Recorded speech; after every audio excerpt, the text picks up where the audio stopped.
महाश्वेता देवी की भूमिका न केवल साहित्यिक रूप से महत्वपूर्ण है, बल्कि सामाजिक क्षेत्र में भी उनके महत्वपूर्ण भूमिका के लिए उन्हें कई पुरस्कार मिले।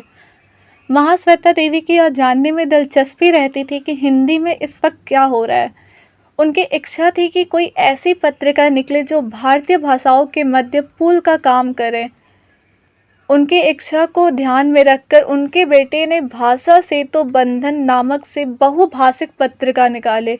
उक्त बातें काशी हिंदू विश्वविद्यालय के बांग्ला विभाग और सामाजिक विज्ञान संकाय के महिला अध्ययन एवं विकास केंद्र के संयुक्त तत्वाधान में आयोजित स्वतंत्रोत्तर स्त्री रचनाकार और महाश्वेता देवी मानवीय सरोकार एवं स्त्री संदर्भ नामक अंतर्राष्ट्रीय संगोष्ठी का उद्घाटन वक्तव्य देते हुए सुप्रसिद्ध कथाकार काशीनाथ सिंह ने कही। प्रख्यात कवि और साहित्य अकादमी पुरस्कार प्राप्त प्रोफेसर अरुण कुमार ने कहा कि महाश्वेता जी के उपन्यासों में हमेशा यह बात दिखाई देती है कि जीतना महत्वपूर्ण नहीं बल्कि संघर्ष महत्वपूर्ण है। काशी हिंदू विश्वविद्यालय के कला संकाय के अध्यक्ष प्रोफेसर सुषमा ने उद्बोधन देते हुए कहा कि महाश्वेता देवी का नाम ही उनके जीवन को रेखांकित करता है। सत्र का संचालन काशी हिंदू विश्वविद्यालय के हिंदी विभाग में सहायक आचार्य डॉक्टर प्रीति त्रिपाठी और धन्यवाद ज्ञापन इतिहास विभाग में आचार्य प्रोफेसर मालविका रंजन ने किया। बांग्ला की बहुत ही महत्वपूर्ण लेखिका महाश्वेता देवी, जो एशिया के सबसे महत्वपूर्ण पुरस्कार रेमन मैग्सेसे से सम्मानित थी और इसके साथ ही भारत के सबसे बड़े साहित्यिक सम्मान भारतीय ज्ञानपीठ से सम्मानित थी। ये उनकी जन्म शताब्दी का वर्ष है। काशी हिंदू विश्वविद्यालय के स्त्री अध्ययन एवं विकास केंद्र और बांग्ला विभाग ने मिलकर उनकी जन्म शताब्दी के अवसर पर यह एक 3 दिवसीय अंतर्राष्ट्रीय गोष्ठी आयोजित करने का फैसला लिया है।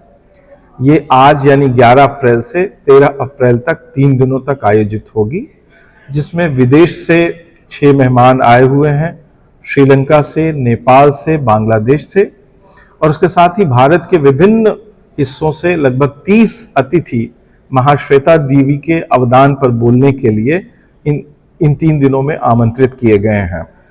देश भर के विभिन्न भागों से विभिन्न विश्वविद्यालयों के शोध छात्र और युवा प्राध्यापक इन संगोष्ठियों में अपने शोध पत्रों का वाचन करेंगे।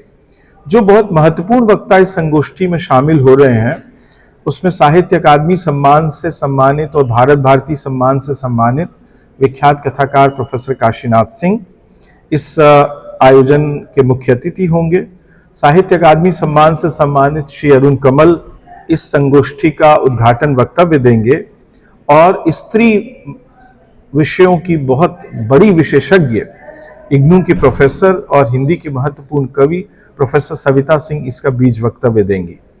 आलोचक professor Ravi Bhushan, professor Soma Bandopadhyay, professor Ashutosh Kumar, professor Pankaj Chaturvedi, Nilesh Raghuvanshi, Asang Ghosh, Kamalanand Jha, Anupam Singh, Tasneem Khan आदि बहुत सारे विद्वान भारत के विभिन्न भागों से आए हैं और इस गोष्ठी में 3 दिनों में अपने अपने वक्तव्य देंगे। ऐसे संगोष्ठी कराने का मुख्य उद्देश्य क्या है? मुख्य उद्देश्य ये है कि महाश्वेता देवी एक ऐसी शख्सियत थी जिन्होंने भारत के निर्धन और वंचित लोगों के लिए पूरे जीवन काम किया। वो एक सामाजिक कार्यकर्ता की हैसियत से आदिवासियों, किसानों और ग्रामीण जनता के निम्न वर्गीय हिस्से में काम करती रहीं जीवन भर और उसके साथ साथ वो लेखन करती रहीं। लेखन में भी उनकी साहित्य का जो मुख्य विषय था वो भारत के गरीब लोग थे, निर्धन लोग थे, गंवई लोग थे, किसान थे, मजदूर थे, आदिवासी थे और दलित थे और स्त्रियां थीं। इसलिए हम जब उनके रचनात्मक लेखन पर बात करते हैं तो एक तरह से हम भारत की संपूर्ण आबादी के एक बड़े हिस्से को, 3/4 हिस्से की जो समस्याएं हैं जो साहित्य के माध्यम से आई हैं, उनको अपने युवाओं को परिचित कराना चाहते हैं और ये भी परिचित कराना चाहते हैं कि हमारे पुरखों ने समाज के लिए कितना महत्वपूर्ण योगदान दिया।